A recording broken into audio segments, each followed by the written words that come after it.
Hello everybody, welcome back to another video where I talk over a game, and today I wanted to talk about it being hereditary, neurodivergency that is.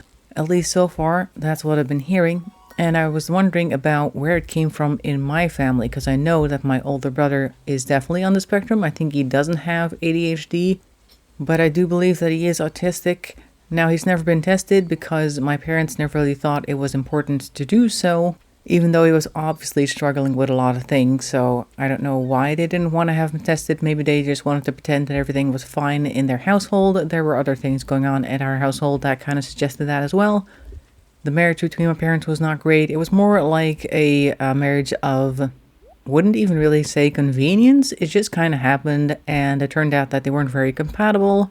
Meanwhile, they had a couple of kids, and in the meantime, they just wanted to pretend that everything was fine until it wasn't, and then suddenly there was a divorce.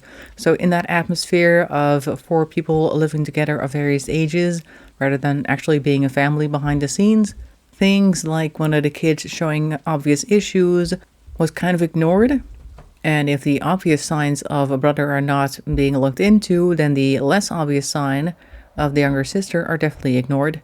But that's a story for another day. So what I wanted to think about, or talk about rather, is where I think it came from. Now, I've briefly known my dad's parents.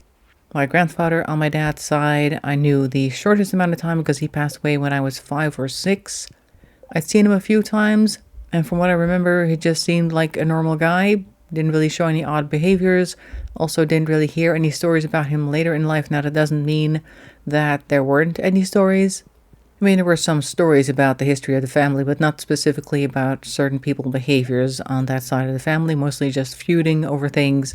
But he didn't show any particular behaviors. And my grandmother on my father's side also did not really show any neurodivergent behavior either. She had other issues, mostly anxiety, but that's not a neurodivergency per se. On my mother's end of the family, I knew my grandparents there for quite a long time because my grandfather there passed away when he was 82, and my grandmother managed to stick around until she was 93, so I definitely have a lot of experience with them. And I'm thinking the scattered-brained nature and jolliness of my grandfather may be an indication that he had ADHD. Now, my grandmother is probably where the autism comes from, and she did not tolerate any type of stuff piling up inside the house. So I don't know exactly what the house would have looked like if it had just been my grandpa's, so to speak, because we know that ADHD can lead to collecting things and things piling up in ADHD piles, as people have started calling them. He did have a little room where he would do his thing, and that did have a lot of stuff in it, but I'm not sure if that was really ADHD related or not. But he had a certain way about him, very scatterbrained, and if my grandmother wasn't there to steer him back on the right path, he probably would have been very, very chaotic anyway. So if the ADHD part came from anywhere, probably from him. And on the other end of the living room, where my grandmother sat, she had the reputation of being very stern, very grumpy, and like I said, very particular. She definitely had the resting bitch face down pat, because I don't recall her smiling much. And most of the photographs that we have of her, she's not smiling. She would always have this very stoic expression. And she had a schedule. Everything happened at a certain time, and which also went into other things like homemaking and that type of thing. She had a very particular way of doing everything. Now, people from older generations tended to have more routine in their household chores, I feel. But she was very, very much about the routines. And also the social aspect. She didn't really talk to strangers much. She wasn't very good at that. And I recall hearing a few times things being said about her, oh, well, if she's grumbling at you, that means she actually likes you, that type of thing. If she was friendly to somebody, it was a stranger, like that. And that meant that the friendliness was actually just her being extra polite because she didn't want the stranger to think anything odd about her. And then when the stranger left, the act would drop, and she would be down to being very deadpan, very stoic, very matter-of-fact, and she would also grumble a lot at people, not growling, but more snapping at them, that type of thing. And people around her just kind of learned to accept that. That was just, quote-unquote, how she was. Now, I have seen quite a bit of my aunts and uncles that came from their marriage. They had 9 kids in total, my mother being one of them. But of course, back in the day when I did see them quite regularly, when both my grandparents were still alive, I didn't actually think anything about their behavior. Like, I didn't think anything stood out.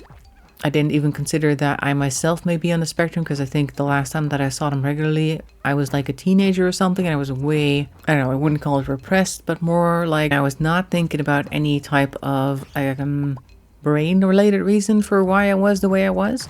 But I did see quite a bit, and still occasionally see my youngest aunt, and I do see AuDHD in her, thinking about how she is, how she does things, whenever she needs to find a number for something, or if she has to, I don't know, arrange for some type of appointment or whatever, she has to do something online. In the way that she thinks when she's speaking, I see some ADHD in there, and maybe she also has some autism there as well. Not entirely sure, but I'm pretty sure that my ADHD came from my mom, and mostly because she was always a very odd mother, I would find. Like, there's definitely something about her as well that is not great as a mother that has nothing to do with neurodivergency. I don't think she ever really wanted kids. I think she just wanted to play house, or to at least make it seem like she was a perfectly normal member of society. One of those people that has kids because they think that they should, because they've reached that age, they've married, and now the next thing is kids, like that type of thing. But I also recall that she was very particular about how things needed to happen. And she wouldn't be very good at explaining things either, but that's also something that came from my grandma as well. Like, if you didn't already know how to do something, and you were asked to do that thing, and you did it wrong, they would be very upset with you because you should just know how to do it. If you had to ask for directions, you're already automatically wrong, like that type of thing. But I recall that she had at least one meltdown, several that I actually think about now.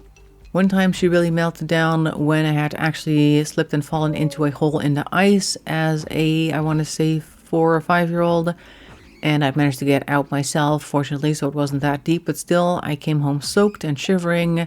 And she was, of course, concerned, but the way it came across was really like over-the-top anger and yelling and like leveling all sorts of accusations against me, and oh, you could have been dead, blah, blah, blah, like really scaring me in her reaction. I think that was definitely a meltdown, because she just couldn't handle it any other way.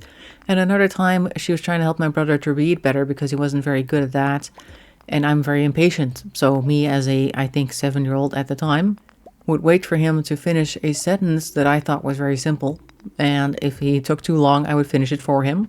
And that went well, quote unquote, for a while. She was definitely upset with me, but she didn't actually do anything. And then at one point, she got so angry that she put the book down and she grabbed my hair, like on both sides of my head, and started like really violently shaking me, and then just yelling at me to shut up and all that sort of thing, like something that a mother who has all of her neurotypical capabilities at hand wouldn't do. And that was the only time that she ever did that. But anyway, she had a couple of meltdowns here and there. A couple other times probably also happened that I just wasn't aware of or didn't really take special note of, because I also just thought like, well, that's just what she's like. I didn't think about neurodivergency then either. I didn't really think about neurodivergency until the last couple of years, so a lot of her behavior has just been talked up over the years as, well, that's just how she is, like that type of thing. But something else did happen during the years where I was thinking about that, so within the last 5 years this happened. She lives with her partner right now, and he is always very upset with whenever he opens a cabinet of hers that it's full of stuff. She's got lots of stuff everywhere, tons of books that she's still yet to read. That should have been a sign already as well. Other things that she wants to keep. She has tons and tons of different types of body lotion, hand cream, whatever, all these different things. And he was like complaining about that and saying, oh my god, why are you buying new hand cream? Why are you buying new body lotion? You got a whole bunch of them just sitting right there in this cabinet or in that drawer, etc., etc. And then she said, well, if I don't see it, then I don't have it, so I buy a new one. And I thought, hey, that is very familiar, because that's also something about ADHD. Like, if something is not visibly there, it's not on top of mind, and you're likely to forget that you even have it. And that is why a lot of people with ADHD tend to have areas in their house or wherever they live where all of this stuff is that they regularly use. Like, my desk is covered with things that normal people would not put on their desk, but it's there. So, same with my kitchen table, and I'm pretty sure you have a couple of areas in your house where you have something similar as well. We have things laying in places where normal people would not store them, which is also one of the reasons why A show that I watched not too long ago about somebody who probably had ADHD. This was a YouTube show, by the way, not a TV show. Was being helped by some cleanup guru to get everything back in order, and all the stuff had to be sorted and put in the right place, blah, blah, blah. And of course, at the end of the episode, everything looked great in the house. But I was thinking, like, okay, she has ADHD. The things that she's going to be using a lot are going to come out of the cabinets and eventually all be in the same spots, because that's just where they're used to seeing them. If they're not there, they're not going to use them, etc., etc. So I thought, when my mother made that comment, like, oh, hey, maybe there's something to this. Like, maybe you have some ADHD going on. Now, she's also never been diagnosed with anything. And I don't think that if I were to suggest it now that she would like to go and have herself diagnosed. She is really one of those, well, it just is the way it is type of people, because that's also how she was raised. And I don't think she particularly cares to find out. Like I said, with my brother, she didn't even want to really look at the fact that maybe something was going on with him. And that maybe because she didn't want to believe that there was anything going on with him, like everything had to be perfectly normal. So if I were to suggest that maybe she has some type of neurodivergency, she'd probably immediately deny it and not want to hear anything about it, because that would mean that there was something abnormal, quote unquote, about her, which of course is not really true, but that's how she sees things. So that was just a quick thought experiment, or maybe just a quick trip down memory lane to figure out if I could explain where I think the AuDHD came from. I'm pretty sure that's where it came from. And since I don't think I'll ever have kids, because I'm at the end of where that window closes, and I don't have any now, that means I'm not going to pass it on to anybody. But if I did, then at least I could explain to them, if they do happen to have some neurodivergency, where it came from. And it probably started with their great-grandparents, and maybe even their great-great-grandparents. I've never met them, so who knows, but it probably came from somewhere. So I hope you found that interesting, and also, if you have any ideas of where it may have come from in your family, if you found any evidence of that, make sure to put that in the comment section below. I'd love to hear it. Thanks for watching and listening. I hope to see you in the next video, and bye-bye for now.